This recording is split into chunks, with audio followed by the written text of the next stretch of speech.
Voilà, comme ça, vous pourrez accéder au replay de ce Hug Paris dédié aux 10 fonctionnalités HubSpot que vous devriez utiliser suite mail de follow-up que je vous ferai parvenir suite à ce. Alors, du coup, peut-être commencer par les présentations. Moi, j'ai la de BCE maintenant, mais c'est la première fois que tu nous laisses la parole. Ça marche, merci Cindy. Bonjour à tous. Alors en effet, ça va être mon premier Hug Paris. Donc excitée d'être là en ce beau vendredi matin en Irlande. Quelle surprise. Alors moi, je suis CSM chez HubSpot depuis maintenant 3 ans.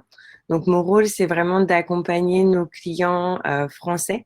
Depuis peu, j'ai beaucoup travaillé sur le marché anglais et Moyen-Orient pendant plusieurs années.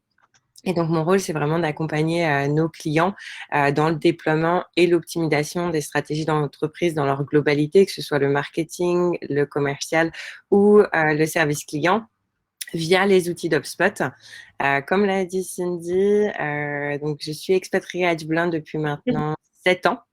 Donc non, je n'ai pas la chance d'avoir des pâtisseries, des viennoiseries fraîches le matin, mais il y a énormément de choses qui sont très sympas à découvrir en Irlande. Donc si un jour vous décidez de venir à nous rendre visite, que ce soit HubSpot ou l'Irlande dans sa globalité, n'hésitez pas à me faire un petit mail ou un petit message sur LinkedIn. Je partagerai mes conseils avec plaisir. À mon tour de me présenter. Donc moi, je suis Cindy Ronsou, je suis responsable de l'équipe chez Winband depuis maintenant demi. Donc je suis sur le pilotage de la montée en compétences des équipes, mais aussi sur le travail de l'offre d'agence. Et puis j'ai la chance aussi d'accompagner clients et puis évidemment sur l'outil HubSpot. Effectivement, je suis maman de 2 enfants, donc vous comprendrez aisément que tout ce qui peut me faciliter le quotidien, je prends les astuces, les trucs et voilà, les chemins raccourcis, ça m'intéresse et je suis sûre que Mélanie m'aura donné de prestigieux conseils qui me facilitent ma vie professionnelle. Super. Alors, par rapport au Hug d'aujourd'hui, vraiment, notre objectif avec Cindy, c'est de vous faire découvrir, voire redécouvrir certaines options, fonctionnalités dans HubSpot que vous n'utilisez peut-être pas. Et à mon humble avis, je pense que vous manquez quelque chose. Le but d'aujourd'hui, c'est vraiment d'identifier des fonctionnalités qu'on appelle Quick Win. Donc, c'est vraiment un ratio effort faible et très fort impact. Donc, c'est des petites fonctionnalités qui sont très rapides à mettre en place, mais qui peuvent vraiment avoir de beaux résultats via la plateforme HubSpot. Donc, pour aujourd'hui, en fait, on va passer par tous les hubs un par un. Donc, le marketing, le commercial, le service client. On fera un petit tour aussi par le reporting et on laissera aussi un petit peu de temps à la fin pour des questions et réponses, sachant qu'on prendra aussi le temps entre chaque hub pour déjà nous poser des questions par rapport à peut-être des fonctionnalités plus précises. Si c'est bon pour vous, on va débuter tout de suite par le hub marketing. Le premier point que je souhaitais vous montrer, ce sont, donc on les appelle donc chez HubSpot, dans la version française, les formulaires contextuels. Le mot un petit peu plus commun, ce serait les pop-up forms, tout simplement parce qu'elles pop-up sur votre site internet. Pourquoi les utiliser? C'est déjà varier un petit peu vos points de conversion. Ne pas simplement utiliser des formulaires fixes sur vos pages de destination, mettre en avant par exemple des webinaires. Vous voyez dans l'exemple que j'ai pu mettre dans la fenêtre, je mets en avant sur un site fictif l'événement d'aujourd'hui qui permet en fait de s'inscrire à notre webinaire en quelques clics et également de dynamiser votre. Donc là, j'ai pris l'exemple d'une pop-up qui s'ouvre au milieu de page, mais vous pouvez en fait la mettre en bas à droite, en bas à gauche, la mettre en bannière. Donc, il y a pas mal d'options. Et en effet, les utilisations les plus communes, c'est la mise en avant, en effet, de ces événements ou bien l'inscription à une newsletter, par exemple. Mais on pourrait tout à fait considérer l'utiliser pour mettre en avant l'un de vos contenus téléchargeables. Ce sont pour les formulaires contextuels. On va rester sur le sujet des formulaires et on va parler des champs cachés. Donc, un champ caché, c'est vraiment quand vous créez votre formulaire, que vous ajoutez la propriété en question, vous pouvez décider de la masquer. Donc là, j'ai pris en effet l'exemple de la phase de cycle de vie, dans le sens où on ne va pas demander à votre visiteur la phase de cycle de vie dans laquelle il se trouve, mais nous, dans la segmentation, on va vouloir avoir cette information. Donc, vraiment, l'utilisation de ces formulaires, c'est dans un premier temps de réduire le nombre de questions qu'on va vouloir poser à nos visiteurs, segmenter la base et encore une fois, utiliser toutes les informations qu'on aura obtenues via ces formulaires pour faire nos stratégies de nurturing.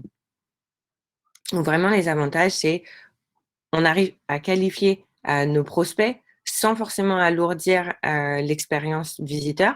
Et on garde une base de données saine qui nous permet d'être plus ciblés dans nos campagnes. Donc, un exemple d'utilisation de champs cachés dans un formulaire, on va dire que votre activité, c'est la mise en relation entre des professionnels du bâtiment et des particuliers. On va avoir un visiteur qui arrive sur votre page de destination relative aux charpentiers. Ils vont remplir un formulaire et nous, en effet, dans un but de segmentation et de qualification de lead, d'avoir cette information dans notre CRM en se disant ce contact est intéressé par notre service charpentier. Cependant, ce contact est sur notre page dédiée au charpentier.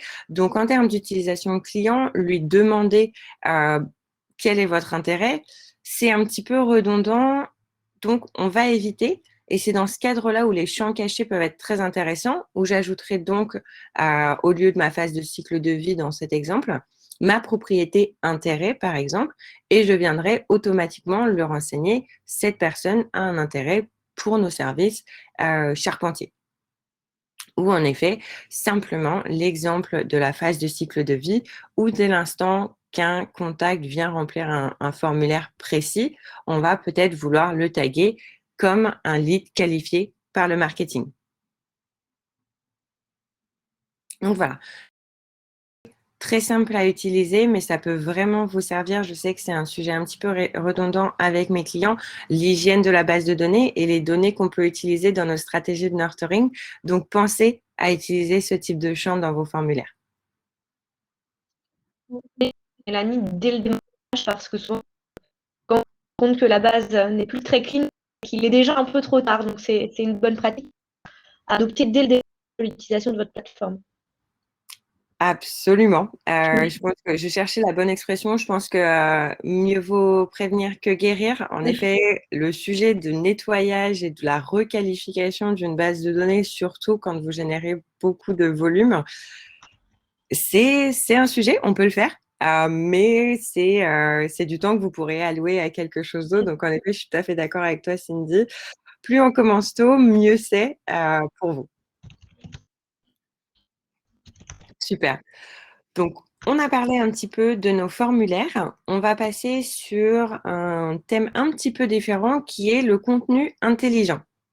Donc, le contenu intelligent, c'est un outil que vous pouvez utiliser dans vos mails, donc que ce soit vraiment dans l'objet ou dans le corps de l'email, pour donc vos CTA ou bien sur vos pages de site ou vos pages de destination.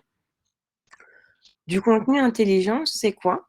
C'est en fait certains aspects, donc encore une fois, que ce soit une CTA ou bien un objet de mail, qui va différer en fonction du profil de votre destinataire ou du visiteur de votre site.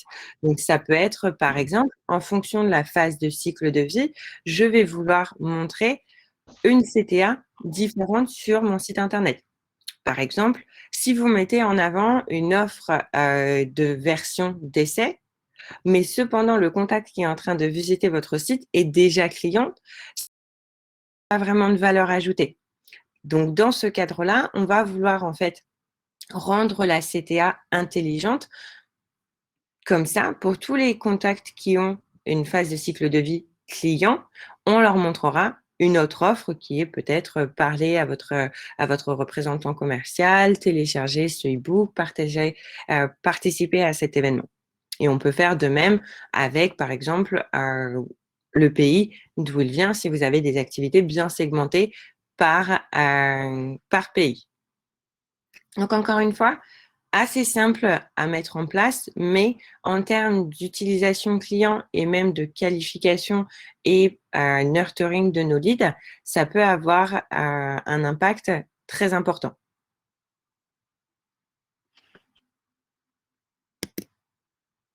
Les chatbots. Donc, les chatbots sont, je pense que vous l'avez tous vu, vraiment rentrés dans les mœurs. Je pense qu'il y a de plus en plus de sites qui les utilisent. Et pour la raison assez simple, en fait, que dans un premier temps, il va réduire l'input manuel de vos collaborateurs. En effet, par rapport à un live chat où on a toujours besoin d'avoir quelqu'un qui est en ligne pour répondre aux questions de nos visiteurs, là, on va pouvoir en fait laisser le bot prendre le relais et faire la qualification à notre place. Ça va également, encore une fois, permettre de segmenter la base, dans le sens où le bot va venir poser des questions qui vont s'enregistrer sur la fiche du contact. On pourra donc utiliser ces informations dans des buts de segmentation, de nurturing, voire même de reporting si on le souhaite. Et dernièrement, améliorer l'expérience visiteur. Dès l'instant qu'un visiteur va sur votre site et qu'il a une question, on va déjà dans un premier temps avoir le réflexe d'aller sur le bot et de poser plutôt que d'avoir à fouiller nous-mêmes. Je pense qu'on a tous ce côté un petit peu est un grand mot, mais on préfère la facilité parce qu'encore une fois, on est tous très occupés. Donc, je vais vous montrer un petit peu comment un bot dans HubSpot peut se construire. Donc, la première étape, c'est de vraiment poser la question pourquoi le visiteur fait appel au bot. Donc, en l'occurrence, là, moi, j'ai mis plusieurs options. J'ai une question, je souhaite en savoir plus sur les produits, je rencontre un souci technique. Et en effet, là, on se rend bien compte que chaque visiteur peut avoir des demandes bien spécifiques et les actions qui vont en suivre doivent être différentes. Donc, par exemple, si le client ou le visiteur arrive sur le site et clique sur « J'ai une question », je vais vouloir lui demander « Ok, sur quoi souhaitez-vous avoir des informations ?» Donc là, j'ai juste mis sur une imprimante, s'ils ont un business Et là, en fait, mon bot, qui est connecté à une base de connaissances, va venir me faire ressortir tous les articles que nous avons par rapport aux imprimantes. Ça aide le client à trouver des informations plus rapidement sans avoir à chercher la base de connaissances tout seul. Ensuite, si le contact vient cliquer sur « Je souhaite avoir plus d'informations sur les produits », je vais en fait l'inviter à prendre rendez-vous avec l'un de nos commerciaux pour que lui puisse prendre le relais pour lui faire une démo. Donc là, vous voyez, moi, j'ai mis mon lien de prise de rendez-vous direct, ce que je vous invite fortement à faire. On viendra en parler de cet outil. Et dernièrement, je rencontre un souci technique, ce qui peut arriver. Là, mon bot, en fait, va qu'on a pris connaissance de son problème et qu'un de nos agents va le recontacter très prochainement. Et en fait, ce qui se passe en arrière-plan, c'est que le bot va créer automatiquement un ticket. Encore une fois, on parlera de l'automatisation des tickets un petit peu plus tard et notifiera en fait l'agent support pour qu'il prenne le relais depuis l'outil conversation que nous verrons bien évidemment dans le hub service. Donc voilà, un outil assez simple à mettre en place avec plusieurs questions, avec des réponses qui s'enregistrent dans HubSpot, des branches de logique pour, encore une fois, pouvoir permettre de maximiser nos interactions avec nos visiteurs, peu importe leur profil. Et petit plus, le bot d'HubSpot est gratuit de base. Si ensuite vous souhaitez avoir accès à certaines fonctionnalités, vous pouvez aller avec le Hub Pro. n'avez pas le Hub Service à date, vous pouvez déjà mettre en place le bot. Donc, n'hésitez pas. Je pense que ça vous prendra à peu près 10 minutes maximum. Donc, j'ai hâte de voir tous les différents HubSpot sortir sur vos sites Internet. Super. Après le bot, un outil qui est relativement récent chez HubSpot, c'est l'outil publicité, qui vous permet en fait de créer des audiences segmentées et des publicités personnalisées basées en fait sur les données qui vivent dans votre site, des données plus sociodémographiques par rapport à un contact, mais aussi par rapport à leur comportement web. Donc, vous voyez ici, je vais pouvoir utiliser des informations en effet type qui a visité mon site internet, mais également, notamment sur utiliser des listes centrées sur les entreprises pour ne cibler que ces entreprises. Par exemple, si on reprend l'exemple de nos charpentiers, je vais vouloir uniquement cibler des entreprises qui sont dans cette industrie sur mes publicités via mes publicités LinkedIn. Donc, intéressant de venir utiliser des outils type LinkedIn, AdWords, Facebook depuis HubSpot en utilisant les données que vous aurez récoltées via vos différents formulaires et bots que vous allez mettre en place. L'autre intérêt, c'est d'avoir en fait un reporting en boucle fermée qui va pouvoir en fait me montrer, d'accord, mes publicités, en effet, donc toutes ces KPI que nous connaissons tous, les impressions, les clics, mais ensuite, quels sont le nombre de contacts qui a été généré et de ces contacts, combien de transactions en ont découlé, ce qui nous permet ensuite de faire le calcul du montant lancé via les publicités et des transactions et leur montant associé. Ce qui vous permet voilà, de voir le ROI. Donc là, en effet, c'est un portail de démo. Donc, ça fait toujours du bien de voir un ROI à 400%. Et j'espère que vous réussirez à obtenir un chiffre si intéressant. Donc voilà, encore une fois, l'outil publicité, il s'agit simplement de venir connecter vos comptes à HubSpot, de créer vos audiences et lancer vos publicités.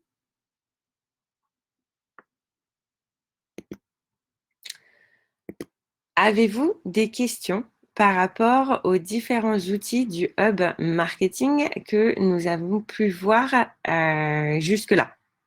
Je vous laisserai prendre la parole via le chat et Cindy m'en fera part. Question, mais plutôt une approbation notamment de Maria qui ne pas écorcher le prénom, qui me semble plutôt fan des champs masqués, puisque effectivement ça évite de faire workflow et de l'entretien de base. Tout ça, je rejoins ce propos, je suis assez fan aussi. Et puis sur le chatbot, de nouveau nous précise que c'est pour elle un super outil pour rediriger les demandes entrantes. Et une fois de plus, je suis totalement d'accord. Moi, ma petite reco, c'est doucement, trop. C'est quelque chose d'assez simple pour débuter, pour voir comment ça peut réagir. Et vous y prendrez vite goût. On a Marine qui nous pose une question sur les types de publicités qui sont disponibles. Elle nous demande quels sont les meilleurs. Alors, je peux peut-être te laisser répondre à la première question pour commencer. Quels sont les types de publicités et gérables dans HubSpot? Ça marche. Alors, un petit peu de l'objectif pour lequel on met en place ces publicités. Une qui est très commune, en tout cas chez mes clients, parce qu'ils évoluent beaucoup d'entre eux évoluent dans un environnement B2B. Ce sera la génération, donc le type de publicité, génération de leads via LinkedIn. Je sais que c'est quelque chose qui est fortement utilisé et notamment grâce à la possibilité de créer des audiences qui soient centrées autour de listes, que ce soit de contacts et d'entreprises. Je sais que la génération de leads via LinkedIn, c'est ça va être, je pense, le type de publicité le plus créé par mes clients. Après, on va avoir en effet sur Facebook, qui aide en fait plus dans un sens de donc la phase qu'on appelle Delight dans la flywheel de chez HubSpot, qui permet de venir renseigner peut-être plus des clients actuels ou des prospects qui soient déjà assez matures, qui ont déjà entendu parler de nous. Donc, je pense que lorsqu'on souhaite mettre en place des publicités, il faut garder en tête cet objectif et surtout notre cible. Est-ce qu'on est plus axé génération de leads ou est-ce qu'on est plus axé peut-être nurturing de clients très chauds, voire clients existants? Oui, tout à fait. Pour compléter, Mélanie, il n'y a pas vraiment de solution. C'est ce que tu disais, ça dépend de votre persona, en fait. Hein.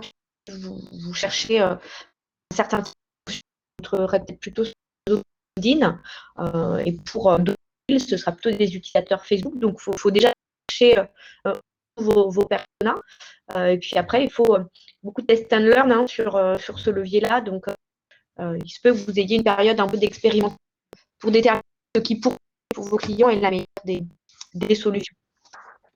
Et ce qui est intéressant par rapport à ça, en effet, c'est que donc les différents comptes, que ce soit un compte Facebook, un compte AdWords ou un compte LinkedIn, seront tous rejoints sur la plateforme HubSpot, ce qui vous permet ensuite dans l'outil d'analyse de voir ce qui fonctionne le mieux, de venir comparer par rapport au budget qui aura été dépensé, le nombre d'impressions, le nombre de clics, et peut-être se dire, en fait, nous, pour notre industrie, pour notre entreprise, pour les messages qu'on souhaite faire passer, LinkedIn fonctionne mieux qu'un Facebook. C'est un gros avantage pour moi d'utiliser l'outil de publicité, c'est d'avoir ce reporting en vision globale sur tous les différents outils, voilà, au lieu d'avoir à entrecroiser des données avec 3 onglets différents. Est-ce qu'on a d'autres questions par rapport au web marketing, Cindy? Alors, je reprends le chat. Je crois que c'est sur la suite. Parfait. Super. Du coup, nous allons... Encore une fois, dans ce webinaire, en effet, on va présenter certaines fonctionnalités donc du Hub Sales payant, mais beaucoup d'entre elles sont ou ont des capacités qui sont également disponibles en gratuite. Donc, gardez ça en tête. Le premier, qui pour moi peut vraiment vous faire gagner du temps et améliorer l'expérience avec vos prospects ou avec vos clients, c'est l'outil de prise de rendez-vous. Donc, pour moi, ça peut vraiment améliorer le temps de transformation de vos leads en opportunités. Parce que voilà, parfois, s'il faut envoyer un mail, s'il y a des allers-retours le vendredi en 8, etc., ça peut, en fait, une opportunité peut vous passer sous le nez et aussi faciliter, en fait, l'organisation de votre agenda ou de l'agenda de votre équipe dans sa globalité. On va avoir 2 types de liens de prise de rendez-vous qu'on va pouvoir créer. Donc, on va avoir le lien de prise de rendez-vous personnel. Donc là, c'est vraiment le calendrier d'une seule personne qui est connectée. Cet outil est gratuit, donc vous pouvez d'ores et déjà l'utiliser. Donc, un bon exemple, ce serait en fait un client, donc par exemple un client HubSpot qui vient prendre rendez-vous avec son chargé de compte. L'autre type de lien de prise de rendez-vous, ça va être ce qu'on appelle les disponibilités round robin.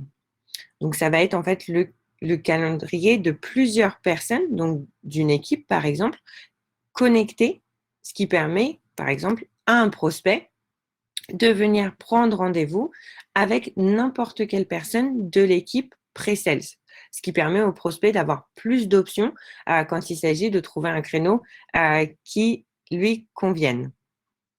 Pensez également, dans l'outil de prise de rendez-vous, il y a un formulaire. Donc, n'hésitez pas à poser, en fonction, encore une fois, de la... Est-ce qu'on est plutôt sur un client ou plutôt sur un prospect, à poser les bonnes questions de qualification pour venir à votre appel préparé. Voilà, outil de prise de rendez-vous, encore une fois, c'est quelques clics, vous venez connecter votre calendrier Outlook, Gmail à HubSpot, vous complétez votre formulaire et vous êtes prêt. Donc ça, c'était pour l'outil de prise de rendez-vous. Un autre outil qui peut être utilisé dans beaucoup de scénarios différents, c'est l'outil bloc de texte. Pourquoi utiliser l'outil bloc de texte? Déjà, ça peut apporter de la structure à vos communications. Donc, encore une fois, on peut avoir, par exemple, de nouveaux commerciaux qui joignent l'entreprise. Et lors de leurs premiers appels avec leurs prospects, on souhaite en fait leur apporter la structure par rapport aux informations qu'ils doivent recueillir durant cet appel. Donc, vous voyez ici, j'ai utilisé en fait un hashtag qui s'appelle appel de découverte et qui va donc me dérouler les questions donc par rapport au business, par rapport aux objectifs que j'ai besoin de recueillir lors de mon appel avec mon prospect. On peut également utiliser en fait de l'auto-remplissage dans ces blocs de texte où vous voyez les premières lignes ici, informations de base, intitulé de poste et secteur d'activité. En fait, ces informations, elles sont renseignées automatiquement grâce à des jetons de personnalisation parce qu'on peut voir que ces informations, on les a déjà quelque part et au lieu d'aller avoir fouillé dans mes propriétés, elles s'affichent automatiquement. Donc, outil très sympa, notamment pour vos nouveaux collègues, mais aussi à but de reporting où on peut refaire facilement sortir ces informations. Ça, c'était pour les blocs de texte. Alors, un autre outil qui est assez rarement utilisé et pourtant, je pense que ça peut vraiment soulever ou enlever des freins pour vous, ce sont les propriétés calculées. On va avoir plusieurs types de propriétés calculées. Je vous ai mis un premier exemple et le type de propriété calculée, c'est le délai entre. Donc là, vraiment, ce que la propriété va faire, c'est qu'elle va me elle va me calculer le délai entre, par exemple, la date de début de contrat et la date de fin de contrat.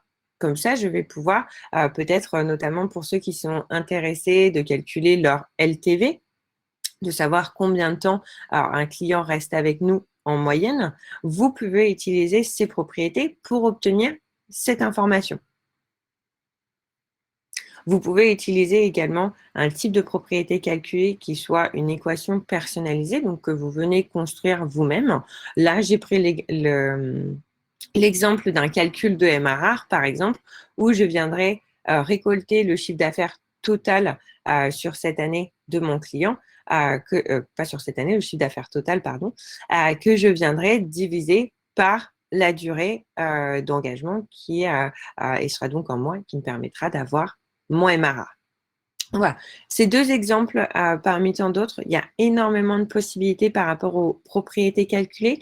Donc, dès l'instant, souvent, que vous faites votre reporting, vous dites « Ah, mais ce chiffre, en fait, je ne l'ai pas. J'ai toutes les propriétés dont j'ai besoin pour l'avoir, mais le calcul ne se fait pas. » Pensez aux propriétés calculées.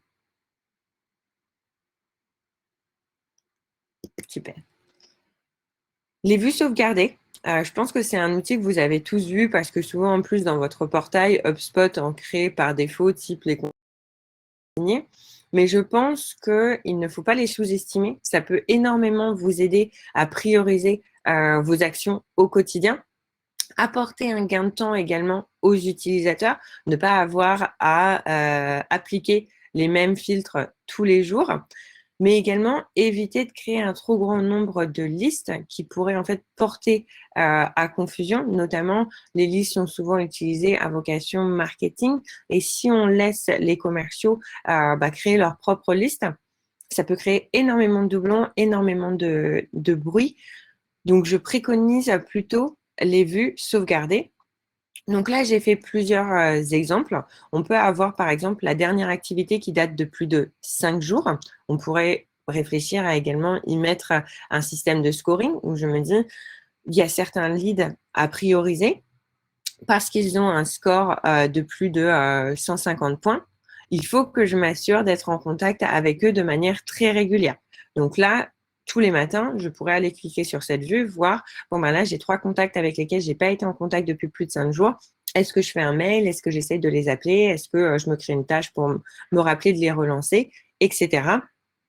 Ou même dans un but plus Customer Success, ce que moi, par exemple, je vais pouvoir faire chez HubSpot, c'est garder une visibilité sur mes clients dont le renouvellement est à moins de 90 jours pour m'assurer que la personne en charge du renouvellement soit bien en contact. Est-ce que moi, il faut que je rentre dans la boucle, etc.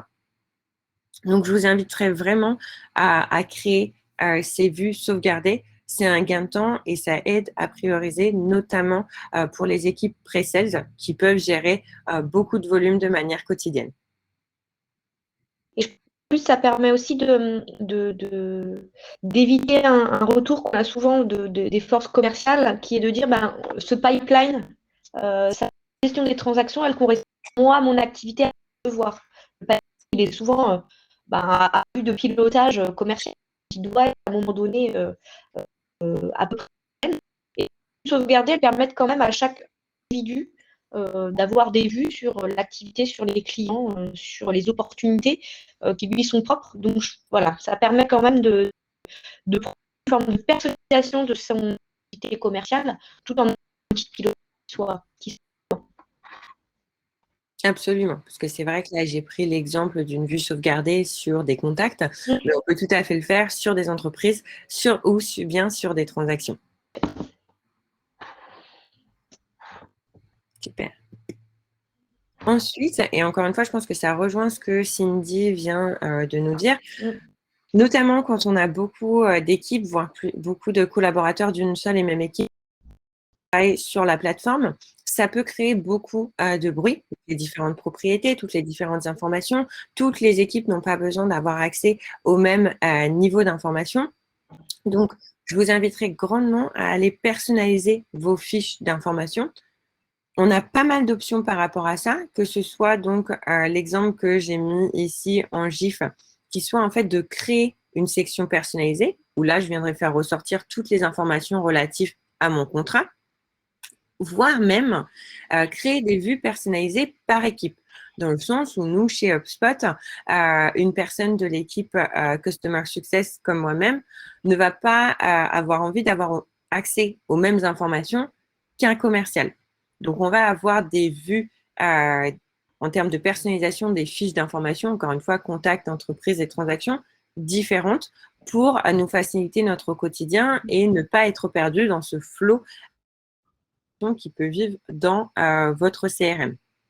Parce que c'est un retour assez commun, souvent entre Sales et Customer Success, où les deux équipes ne fonctionnent pas du tout de la même manière. Et lorsqu'on doit scroller sans propriété pour trouver l'information dont on a besoin, ça peut être un petit peu énervant. Donc, n'hésitez pas à venir personnaliser vos fiches d'information pour faciliter en fait l'utilisation et l'adoption des outils auprès de vos collaborateurs.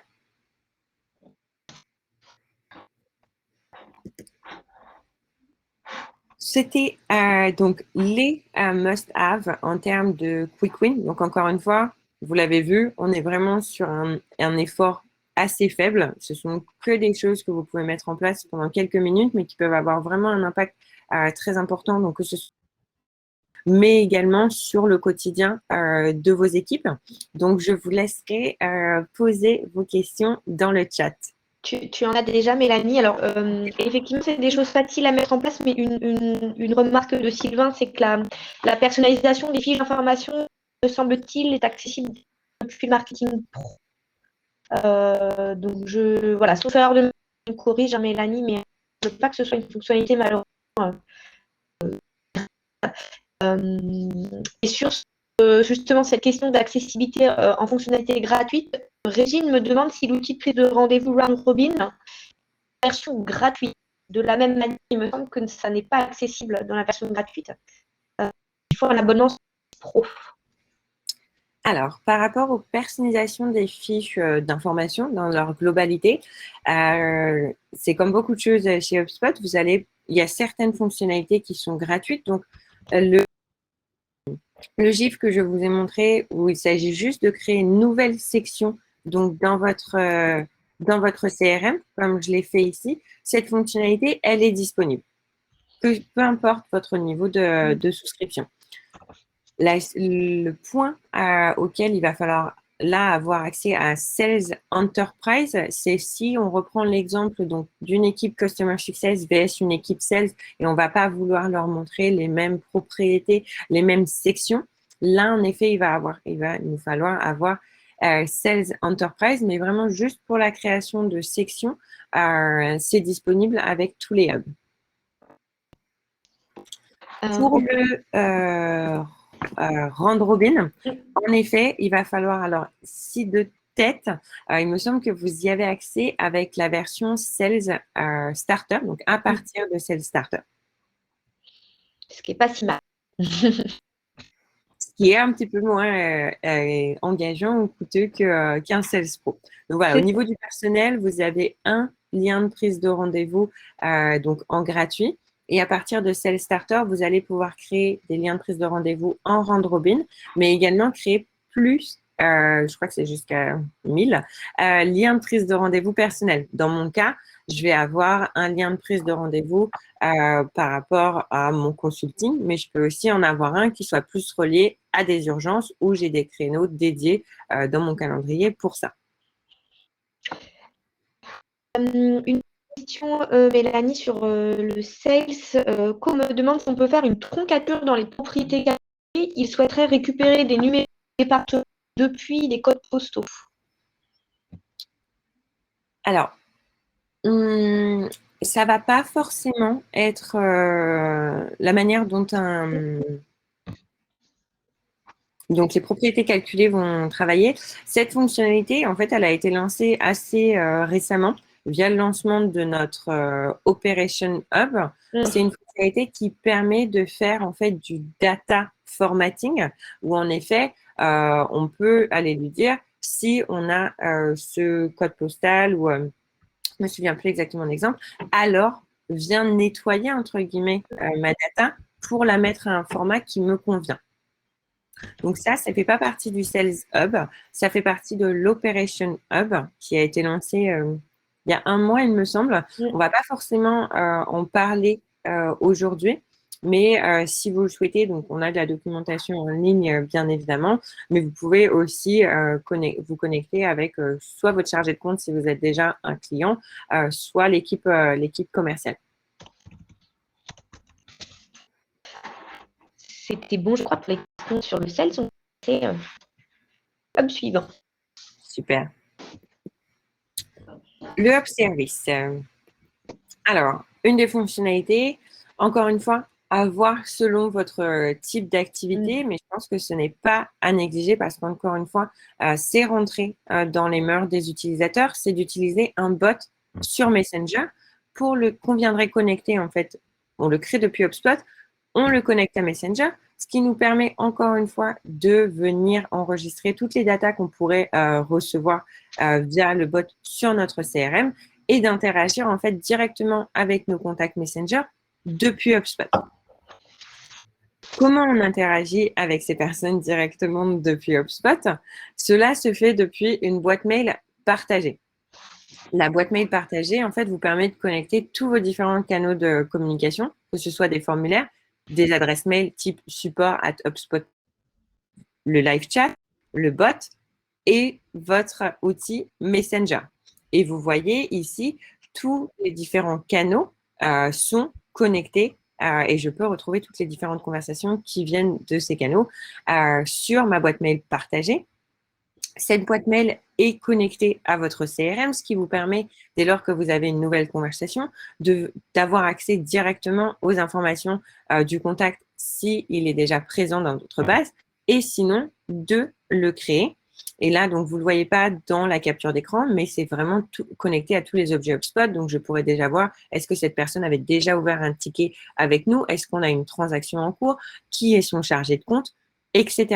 Donc, c'est vraiment une vision globale de ce contact qui permet à vos équipes, notamment l'équipe support, d'interagir plus facilement avec vos clients ou prospects.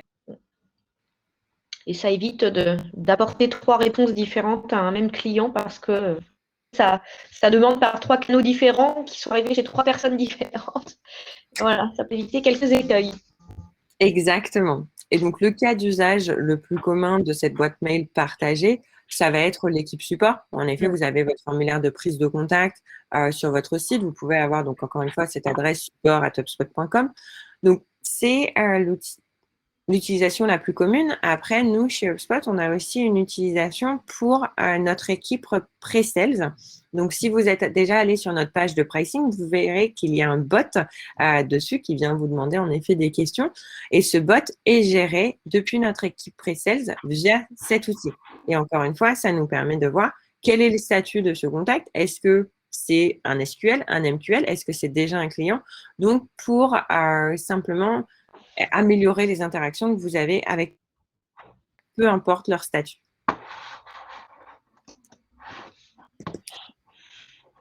Automatisation des tickets.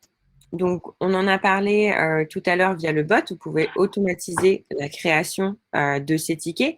Mais dès lors que le ticket est créé, vous pouvez mettre un type d'automatisation assez simple où, en fait, l'élément déclencheur, si par exemple, je fais un retour par mail au client via le ticket, alors automatiquement, le statut du ticket doit se mettre à jour en attente retour client et vice-versa si le client répond à mon mail. On peut aller un petit peu plus loin via des workflows où on pourrait dire si le ticket est dans la phase en attente retour client depuis plus de 3 jours, alors je vais vouloir venir fermer ce ticket et envoyer un mail en disant voilà, je n'ai pas eu de réponse depuis plus de 3 jours, je vais fermer le ticket, n'hésitez pas à le rouvrir. C'est le process que nous, en fait, on a chez HubSpot. Si nous n'avons pas de réponse de vous depuis plus de 3 jours, on viendra fermer le ticket et vous laisser le réouvrir si besoin. Ce qui permet, encore une fois, réduire l'input manuel de la part de vos collaborateurs tout en gardant un pipeline de tickets qui soit sain.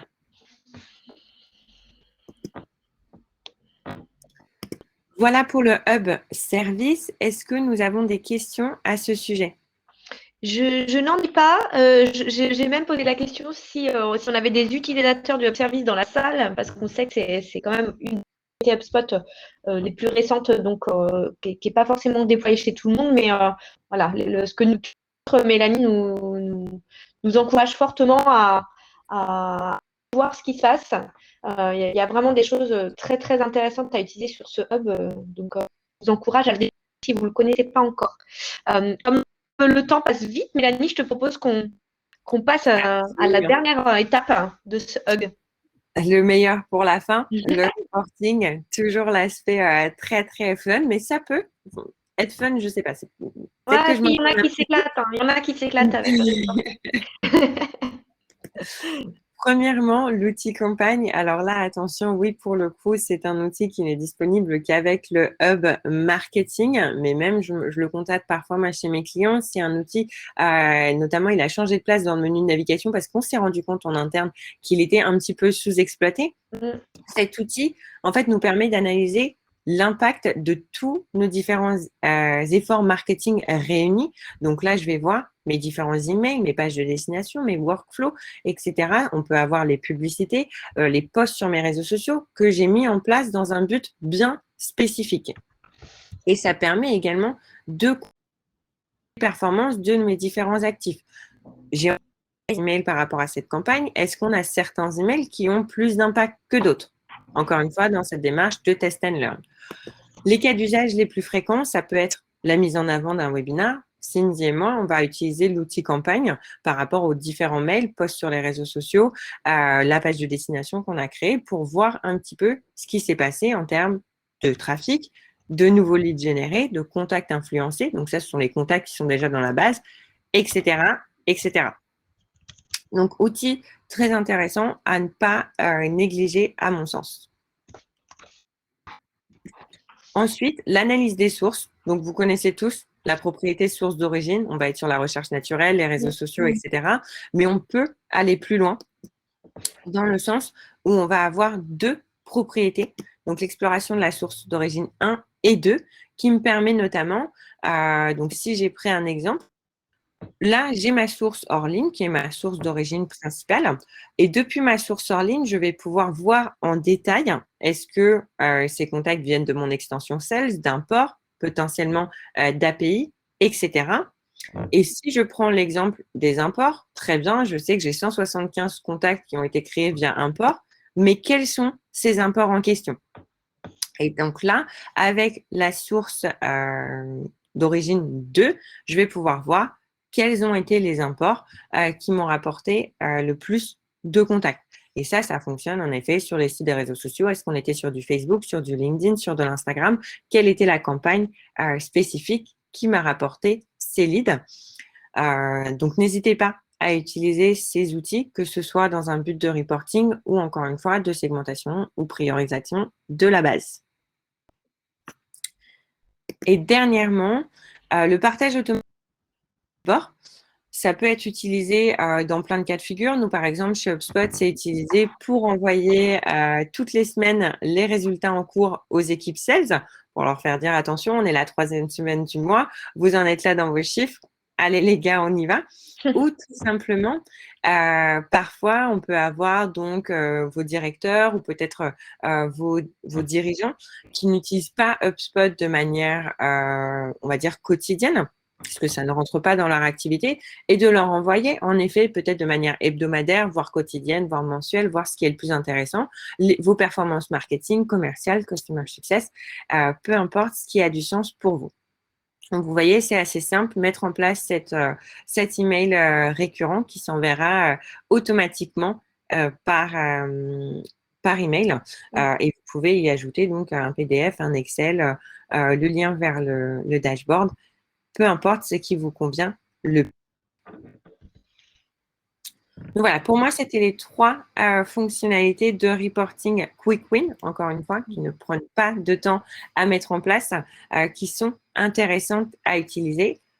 Et je vais vous laisser la parole maintenant, donc, par rapport à des questions peut-être de reporting ou d'autres outils que nous aurions revus ensemble aujourd'hui. On a une question d'Isabelle qui nous demande sur le reporting de campagne. Est-ce qu'on peut faire des campagnes parents-enfants? Alors, d'avoir, par exemple, une campagne globale qui soit mes webinaires sur l'année et d'ensuite de venir la découper par différents webinaires? Est-ce que c'est… J'imagine, ou alors avoir peut-être des thématiques un peu chapeau auxquelles pourraient graviter peut-être des thématiques liées. Isabelle, je vous laisse éventuellement dans le chat votre… Mais j'imagine que comment, voilà, thématique chapeau, Isabelle, est-ce qu'on pourrait avoir un espèce de maillage, un espèce de cluster finalement de campagne? Alors, il y a une fonctionnalité ou une optimisation qui a été apportée à l'outil campagne récemment qui permet notamment de mettre des codes couleurs en fonction des thématiques. De là à avoir en effet ce système d'ombrelle, je ne pense pas qu'on puisse mettre ça en place malheureusement. Après, à voir, est-ce que dans nos outils peut-être de reporting personnalisé, est-ce qu'on peut associer plusieurs campagnes? À voir. Mais c'est vrai que l'utilisation primaire de cet outil, c'est un webinaire, un lancement produit, sans forcément en effet avoir cette démarche de campagne mère-fille ou ombrelle. Donc, catégorisation par couleur, voire mots-clés, mais pas ce système d'organisation. Ok, merci Mélanie.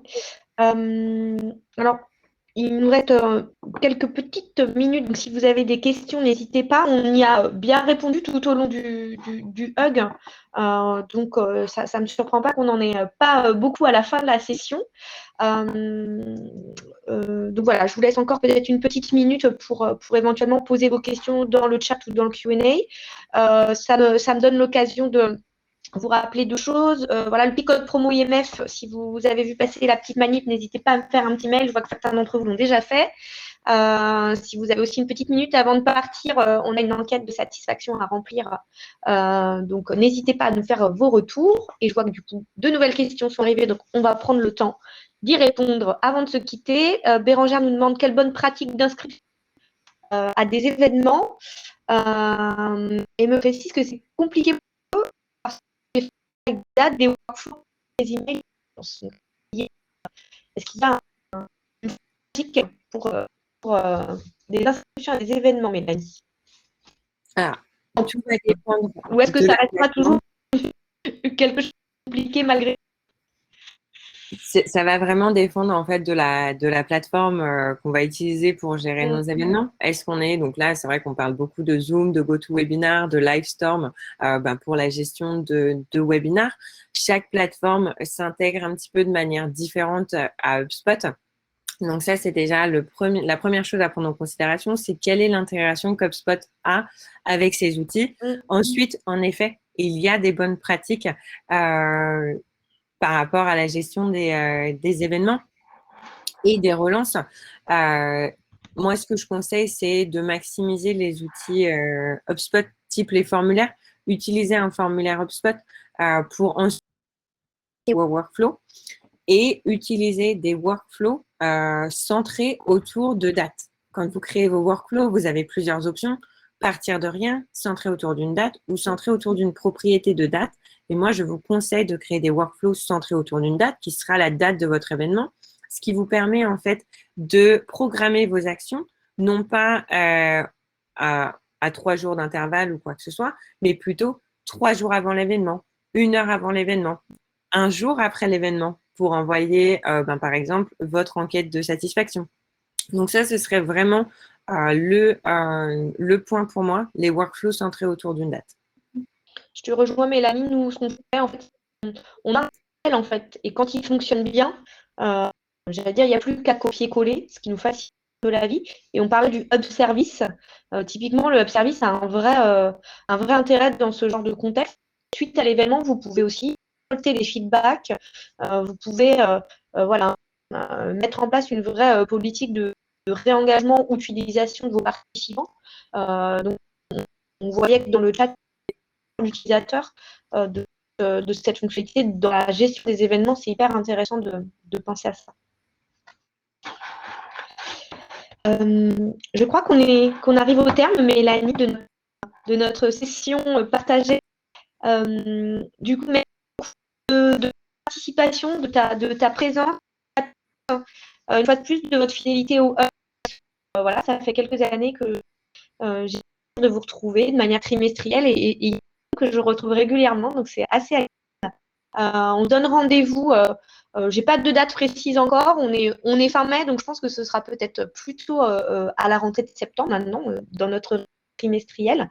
Si vous avez des thèmes que vous voulez qu'on aborde, des outils, des fonctionnalités particulières que vous voulez découvrir, redécouvrir ou approfondir, vous n'hésitez pas, vous me faites un petit message et j'essaierai de vous trouver le meilleur des speakers pour traiter le sujet. Je vous confirme que vous aurez bien le replay. Je vais vous envoyer suite à cette session un petit follow-up avec un lien vers le replay. Et si tout va bien, un petit lien aussi pour obtenir un petit cadeau HubSpot. Je devais vous le faire passer il y a un petit problème technique du côté HubSpot. Donc, promis, je vous l'envoie avec le replay. Ça vous en un seul. Mais la Oui, absolument. Bah, c'était un plaisir. Mon premier hug. J'espère que j'ai pu voilà, vous montrer quelques fonctionnalités. Encore une fois, je les ai basées sur mon expérience avec tous les différents clients HubSpot avec lesquels j'ai pu travailler jusque-là. Donc, je vous inviterai vraiment à aller regarder encore une fois. Il y en a beaucoup qui ont certaines options gratuites. Donc, allez-y, testez-les. N'hésitez pas. Vous savez que vous trouverez toujours des informations dans la base de connaissances. Sur le bot de la page de pricing, si vous voulez parler à quelqu'un pour avoir une démo d'un outil, de l'équipe support ou votre CSM si vous êtes déjà client. Donc, n'hésitez pas et j'ai hâte de vous retrouver pour un autre hug, j'espère en présentiel. Pourquoi pas à Dublin? Ce serait pas mal. Ce serait un plaisir de vous avoir dans le nouveau locaux ici. Merci à tous, très bonne journée et à très bientôt pour une prochaine session du Hug. À bientôt, Mélanie. Passez une bonne journée. Au revoir.